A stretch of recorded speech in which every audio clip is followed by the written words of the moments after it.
dua.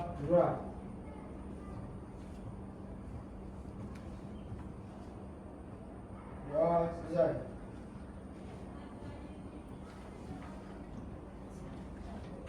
Beri salam kepada Bu Guru. Assalamualaikum warahmatullahi wabarakatuh. Waalaikumsalam warahmatullahi wabarakatuh. Selamat pagi semuanya. Pagi, Miss. Gimana kabarnya hari ini? Sehat? Sehat, Udah Miss. sarapan? Sudah, Miss. Kalau belum nanti kita sarapan ya. Selesai belajar. Oke. Ibu mau cek dulu daftar hadir hari ini. Ada yang nggak masuk? Ada, Miss. Siapa? Arjuna ada? Jadi, Miss. Ada Bella, Daniel, Dimas ini belum datang. Oke, Indri, Kasih, Hadir, Miss. Denny nggak lagi ya. Kamiludin, Bastian, Indi, Nurlaili, Putri Andini, Rasmita, Rory, Danang. Oke. Berarti tinggal satu ya, siapa belum datang ya? Si siapa? Si Dimas ya. Oke. Gak apa-apa. Nah, kayaknya cuacanya hari ini agak panas-panas gimana gitu ya kan? Kita sebelum panas dingin ya. Kenapa? Sakit itu? Pasti ya? Enggak. Kita sebelum belajar materi minggu lalu tentang apa kita belajarnya? Tentang apa minggu kemarin? Belajar kita? Apa materi minggu lalu? Tentang berpikir Berpikir komputasional. Sebelum kita masuk ke materi yang sekarang, Ibu mau ajak kamu biar refreshing dulu otak dan tangannya supaya sinkron ya. Nah, coba handphonenya di atas meja semua, nah Ibu. Oke, handphone di atas meja semua. Kita coba tepuk Atama, Labako, Sabarina. Bukan Sabrina ya, Sabarina. Oke, 5 kali. Kalau Atama 1, Labako 3, Sabarina 5. Kita coba ya. Atama, Atama, Atama, Sabarina. Terima kasih. Tepuk tangan buat kamu semuanya. Mulai fokus ya. Oke. Ibu mau menyampaikan terkait kesepakatan belajar kita. Ya, masih ingat kesepakatan belajar sama Ibu apa? Kesepakatan belajar sama Ibu yang pertama, kelas dalam kondisi bersih. Terus juga kalau Ibu lagi menjelaskan dilihat ke depan. Kalau perlu dicatat. Ingat, orang yang mencatat ingatnya lebih kuat dibanding orang yang tidak mencatat. Kadang orang yang mencatat aja bisa lupa, apalagi yang tidak mencatat. Kemudian boleh makan dan minum di kelas, tapi karena kita lagi di lab, kita tidak perlu makan dan minum. Kita harus menyesuaikan SOP yang ada di dalam lab. Dilarang makan dan minum di dalam lab, itu ada perintah SOP-nya. Jadi buat kamu yang mau permisi mungkin boleh keluar ya, permisi mau minum ke kelas silakan. Gitu. Nah, kemudian tidak berisik dalam kelas ya, jangan mengganggu teman yang sedang memperhatikan. Kemudian ketika kita lagi ada diskusi, tolong sampaikan dengan cara yang sopan. Bisa dipahami ya, nah Ibu semuanya ya. Bisa, Miss. Sekarang Ibu mau tanya lagi, minggu kemarin kita belajar tentang apa? Tentang berpikir komputasional. Apa itu berpikir komputasional? Ada yang ingat? Angkat tangan. Siapa yang masih ingat? Siapa yang masih ingat apa itu berpikir komputasional? Ya, silakan kasih. Berpikir komputasional adalah cara berpikir seperti komputer, Bu. Berpikir seperti komputer. Oke. Berarti tujuannya untuk menyelesaikan masalah sehari-hari. menyelesaikan masalah sehari-hari. Ya. Ada yang ingat ada berapa langkah berpikir komputasional? Ya, silakan Andini. Ada berapa langkah berpikir komputasional? Ada apa aja itu? Ada apa? Yang pertama, 4 itu? Pola pikir. Ya, pola pengenalan pola ya. Terus yang kedua ada apa? Ada yang bisa bantu temannya? Apa aja 4 langkah berpikir komputasional? Pengenalan pola yang pertama udah benar. Yang kedua apa? Iya, dekomposisi. Ada lagi? Yang ketiga? Algoritma. Terus apa tadi Andina? Oh, menyambung. Algoritma. Satu lagi? A lagi depannya? Iya, abstraksi ya. Jadi berpikir komputasional ada 4 langkah. Yang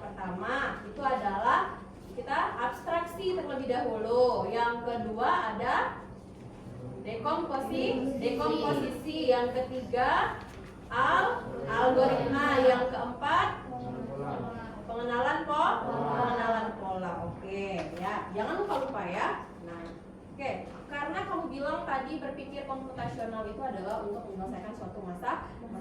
Nah, materi hari ini masih berhubungan dengan berpikir komputasional, masih dalam itu juga. Tapi kita akan membahas dalam struktur kerangka perangkat kecerdasan artifisial. Ibu mau tanya, pernah nggak kamu menggunakan perangkat kecerdasan artifisial dalam kehidupan sehari-hari? Ada nggak? Pernah nggak menggunakan perangkat kecerdasan artifisial? Pernah. Apa contohnya? Pakai AI. Ya. Kan kalau AI itu adalah dalam bahasa Inggris ya, Nak ya.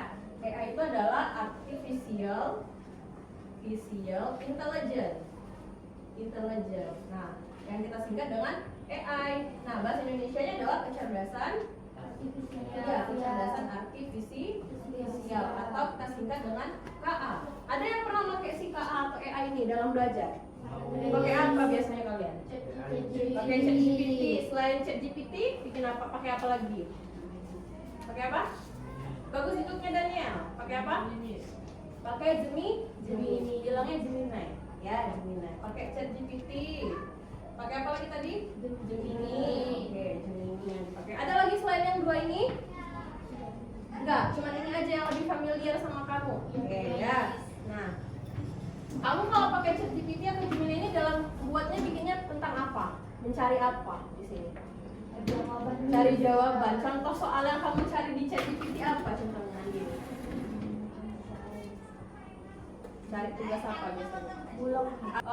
Yang kamu pakai di ChatGPT atau Gemini itu sangat bermanfaat untuk kamu. Nah, pembelajaran kita hari ini akan membahas tentang kecerdasan artifisial. Nah, judul besarnya adalah ini: pengoperasian, pengaplikasian, dan kolaborasi perangkat KA atau kecerdasan artifisial. Nah, manfaat kamu belajar ini adalah nggak hanya dalam bidang pendidikan aja, ya, dalam bidang yang di luar juga ada. Pernah nggak lihat di sosmed atau di Instagram atau di TikTok, pernah lihat restoran yang nge-servingnya itu tuh adalah robot, ngasih kayak nanya menu itu apa, itu robot yang jalan ke pengunjung gitu ya kan, ke customer. Nah, kemudian nanti yang menyajikan itu adalah robot. Pernah lihat nggak? Nah, itu salah satu kecerdasan buatan. Ya, kecerdasan buatan. Ingat yang Ibu bilang sebelumnya di minggu pertama ya, bahwasanya HP, laptop, komputer itu dibuat oleh manusia. Jadi yang lebih pintar itu siapa? Manusia. Ya, jadi manfaatnya itu sangat banyak sekali ya dalam bidang industri, contohnya industri makanan atau industri restoran. Dalam bidang kesehatan juga banyak. Pokoknya dalam kehidupan sehari-hari, kecerdasan artifisial ini lebih banyak manfaatnya untuk kamu. Apalagi kamu seorang pelajar. Oke, Ibu tayangkan ini ya, Ibu akan jelaskan sedikit. Oke. Apa itu KA atau kecerdasan artifisial? Gitu. Tadi udah kita lihat apa manfaat KA, udah kamu dengar dari Ibu penjelasannya ya. KA itu adalah teknologi yang memungkinkan komputer meniru. Ingat katanya meniru. Berarti dia dibuat oleh manusia. Meniru kemampuan manusia seperti berpikir. Kalau misalkan kamu bilang, Bu, saya cari ChatGPT untuk buat tugas mulak, berarti ChatGPT ini disuruh mikir dong. Mikir apa itu tugasnya yang kamu minta? Ya adalah nih, masa depan cerah, kecerdasan dengan KA. Jadi alat penting, ingat dia mendukung, berarti membantu dalam pelajaran. Jadi kamu tidak bergantung. Beda bergantung dengan mendukung. Kalau bergantung berarti kamu akan terus-terusan sama dia, kayak benalu. Sedangkan mendukung berarti hanya membantu. Ingat ya, bisa digunakan untuk membantu dalam pelajaran khususnya kamu seorang pelajar. Nah, sampai di sini yang udah Ibu terangkan. Ada yang mau bertanya? Ya, silakan. Apa pertanyaan ini? Penggunaan kecerdasan artifisial itu diperlukan HP yang bagus atau HP yang bisa saja? Kalau penggunaan perangkatnya berarti ya, bisa pakai HP yang bagus, bisa pakai HP yang biasa aja. Yang jelas HP-nya mendukung. Kalau misalkan HP-nya yang bukan Android tidak bisa. Jadi memang HP-nya memang harus mendukung, terutama khususnya Android atau iOS seperti iPhone. Ada yang pakai iPhone di sini? Enggak Ternyata Android ya, itu bisa digunakan. Gitu ya. Bisa kita lanjut untuk demonstrasi kegiatan kita hari ini. Yang lagi happening sekarang. Tahu banana nano AI? Tahu banana nano AI ya, yang pakai figur-figur itu kan. Untuk hari ini kita akan menggunakan banana nano AI, tapi tidak menggunakan figur yang petak-petak itu. Dia akan bakal muter ya, bakal muter. Mau ibu demonstrasikan dulu, kamu silakan perhatikan ya. Boleh dicatat apa instruksi dari ibu ya. First of all, kita akan masuk dulu ke Google ya. Silakan dibuka Google kamu. Oke, Google-nya.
Oke, ada yang mau presentasi untuk melihatkan hasilnya gimana? Siapa yang mau presentasi tadi? Siapa? Indri? Ya, oke. Silakan ke depan kita coba presentasi dulu ya, bisa atau enggak? Ini yang udah jadi ya? Punya siapa aja nih? Al, diam-diam selesai ya Al. Kita cek ya. Muter-muter dia. Punya si Al. Keren. Ini siapa lagi nih ya? Ini punya siapa Nindi ya? Nindi kok jalan nih? Kok bisa jalan Nindi jadinya? Nindi, wah, kita ulang ya hasilnya ya. Jalan ya. Ini punya siapa? Ini Nindi juga. Oh ini Jeminanya. Punya siapa lagi? Punya Adi ini mana? Punya Indri mana Indri? Oh Link itu dia. Iya. Oh ini punya siapa? Punya Indri. Oh ini punya Indri. Cek ya, aduh. Terus Pak. Cek ya. Ini punya Indri. Kayak nani-nani Belanda ya, tapi pakai jilbab. Muter dia ya. Punya si Nindi tadi bagus berjalan gitu dia. Nindi. Mungkin karena puasanya juga tuh. Nah, silakan Indri. Bawa dia oleh PPA ya. Iya, Pak. Ayo Nindi. Nindi.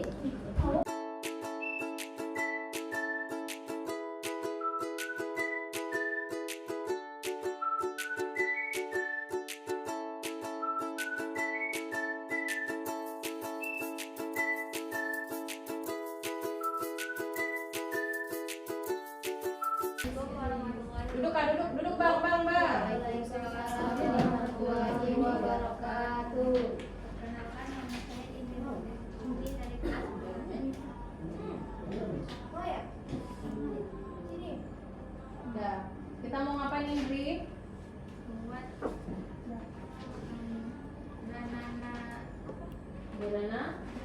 Nano AI versi akrilik berputar ya. Caranya gimana? Silakan dijelasin. Pertama-tama kita set foto kita ke Gemini AI. Kita harus login ke Gemini AI. Itu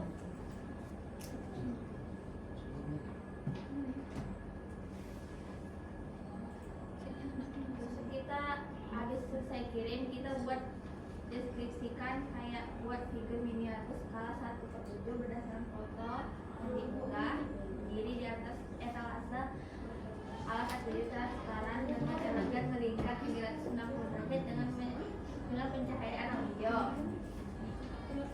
Terus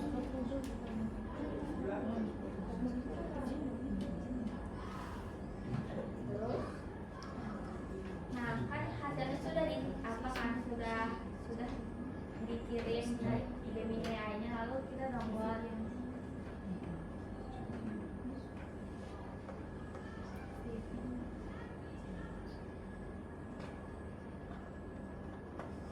kemudian pindah ke fix apa namanya, fix apa?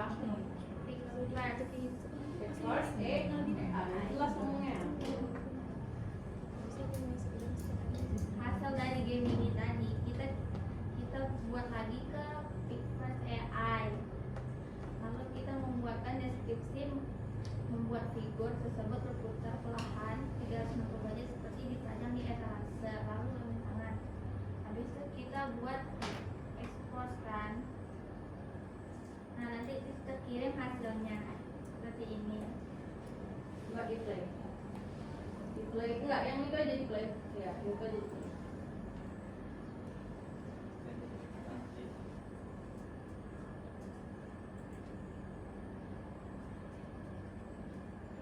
Oke, gitu ya jadinya ya. Nah, habis itu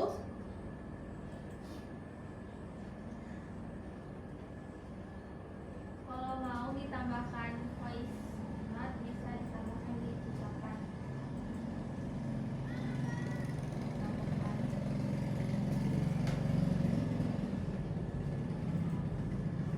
close aja close. Nah, terus ya, kalau mau tambahkan ucapan, silakan nanti ditambahkan lagi promnya di sini ya. Kan ada katanya silakan masukkan dialog karakter seperti halo semuanya, saya Citra kalian, atau halo semuanya apa kabar, kayak gitu ya. Nanti baru kita buat lagi kembali. Tapi ini kreditnya udah habis. Oke, sudah Indri? Saya kasih tepuk tangan buat Indri. Sudah presentasi, silakan dicabut itunya. Enggak, iya silakan Arjuna. Cara menambah latar belakang kayak Daniel gimana? Cara nambahin latar belakang kayak Daniel, dia langsung dibaca oleh GPT dari Gemininya, ya, dibaca oleh Gemininya, bukan pakai GPT ya, dari Gemininya. Pun kalau kita mau bisa dibuatkan juga pakai latar belakang apa, ditambahkan di Gemininya ini. Ya, misalkan di sini kan kita buat figur miniatur skala 1/7 kata kita tadi berdasarkan foto yang diunggah dengan latar belakang apa, mau dibuat juga nggak apa-apa. Tapi itu tergantung juga, makanya setiap kita Gemini itu beda-beda, hasil yang ditampilkan beda-beda. Ya, mungkin tadi kita cuma muter aja, sementara si Nindi nanti hasilnya malah jalan kayak gitu. Terus nanti backgroundnya kita polos aja, ibu polos aja backgroundnya. Sementara kamu backgroundnya ada yang pakai menara Eiffel belakangnya.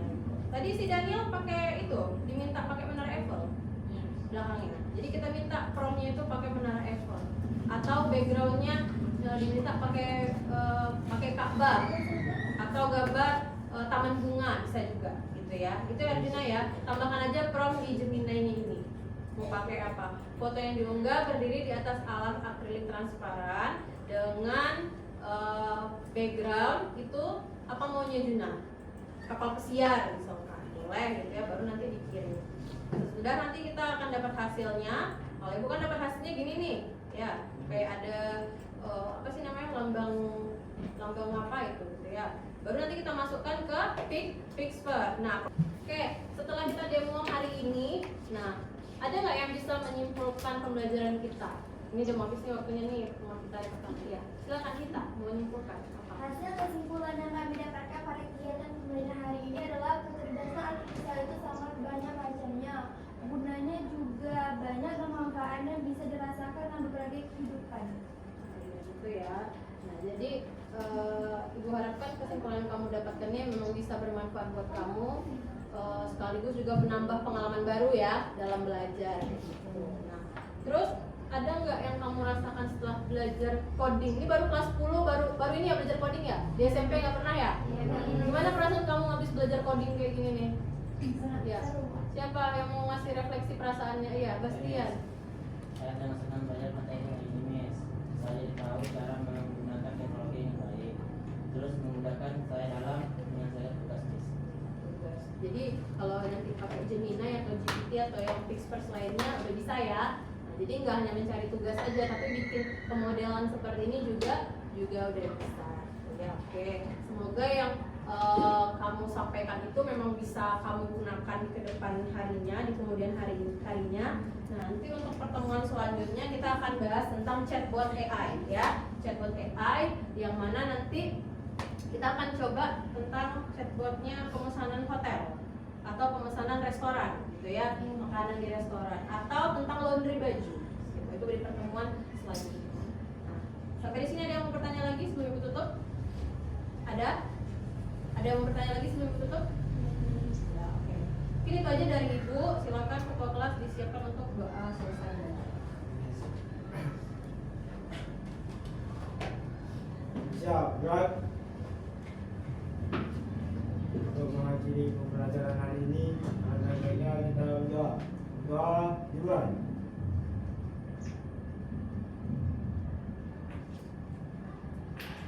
Doa selesai. Salam kepada Bu Guru. Assalamualaikum.